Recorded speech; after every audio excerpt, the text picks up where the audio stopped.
Hyperplastic bone marrow के बारे में। हमारा जो डायग्नोसिस रहता है वो बोन मैरो बायोप्सी के थ्रू और या फिर कोई ब्लड जो हम ब्लड टेस्ट कराते हैं सीबीसी उसके थ्रू रहता है।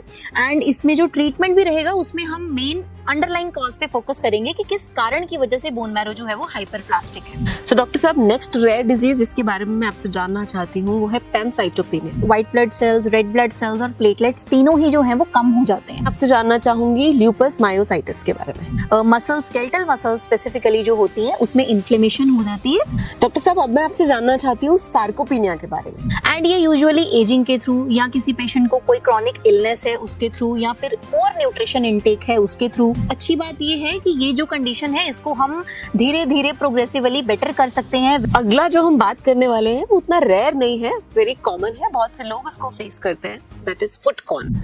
नमस्कार, प्लैनेट आयुर्वेदा में एक बार फिर से आपका स्वागत है। जैसा कि आप जानते हैं हम आपके लिए नई नई इन्फॉर्मेशन लेके आते हैं, उस सिलसिले को आज भी हम आगे बढ़ाने वाले हैं। लेकिन आज हम कुछ ऐसे डिजीजेस के बारे में बात करेंगे जो बहुत रेयर है और हो सकता है आप में से बहुत से लोगों ने इन डिजीज का नाम भी नहीं सुना और आज पहली बार सुन रहे हैं। इनके बारे में जानने के लिए भी आप लोगों की तरफ से ही क्वेरी आई थी, तो इसे ध्यान से सुनिएगा क्योंकि बहुत सारे रेयर डिजीजेस के बारे में हमने इसमें बात की है। तो चलिए शुरू करते हैं। नमस्कार डॉक्टर साहब। नमस्कार। तो जैसे कि हम बात कर रहे हैं कि आज हम बात करेंगे रेयर डिजीजेस के बारे में, तो उनमें से सबसे पहला है पिरिफॉर्मिस सिंड्रोम। क्या है ये डिजीज?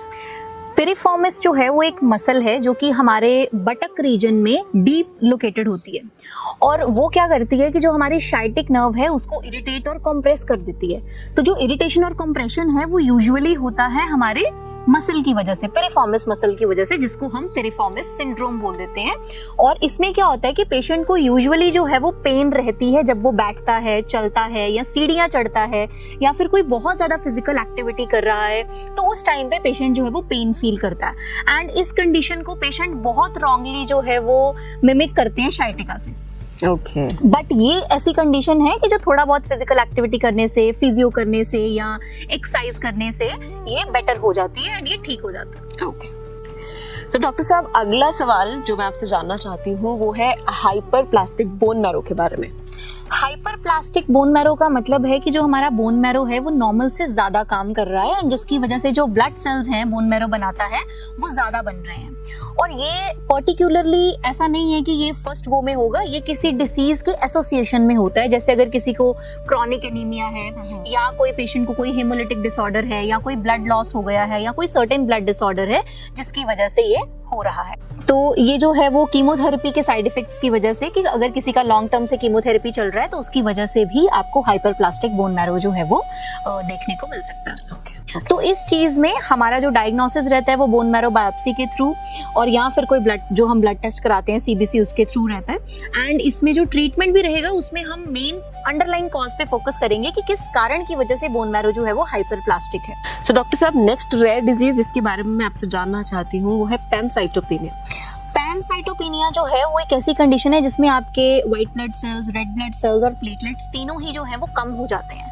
एंड ये किसी ऑटो इम्यून कारण की वजह से भी हो सकता है, कोई ऑटो इम्यून डिसीज है या कोई बोन मैरो डिसऑर्डर है या कोई B12 डेफिशिएंसी है, एप्लास्टिक एनीमिया है, इन कंडीशंस की वजह से, या कीमोथेरेपी का कोई एडवर्स इफेक्ट है कि कीमोथेरेपी के बाद आपको ये देखने को मिल रहा है, तो इन कंडीशंस में यूजुअली होता है। और जैसे ये ब्लड सेल्स हमारी बॉडी में इन्फेक्शन से फाइट करने में हेल्प करते हैं, ऑक्सीजन कैरी करते हैं, तो पेशेंट को यूजुअली ब्रूसिंग होना, ब्लड क्लॉटिंग में हेल्प नहीं होती है कि पेशेंट जो है वो ब्लड इजीली जो है वो ब्लीड कर देता है ना, कहीं भी जगह से, जैसे कोई थोड़ी सी चोट लगी तो ब्लीडिंग हो रही है बट बंद नहीं हो रही है, या फिर फ्रीक्वेंट फीवर होना, रिकरेंट इन्फेक्शंस होना, सांस लेने में थोड़ी दिक्कत होना, थकान, वीकनेस, ये सारे सिम्टम्स जो है वो देखने को मिलते हैं।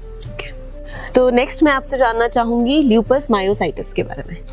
ल्यूपस मायोसाइटिस जो है वो एक कॉम्प्लिकेशन है सिस्टेमिक ल्यूपस एरिथमेटोसिस SLE की, जो कि एक ऑटो इम्यून कंडीशन है जिसमें कि हमारी मसल स्केलेटल मसल्स स्पेसिफिकली जो होती हैं उसमें इन्फ्लेमेशन हो जाती है एंड जिससे उसकी जो फंक्शनिंग है वो हैम्पर हो जाती है।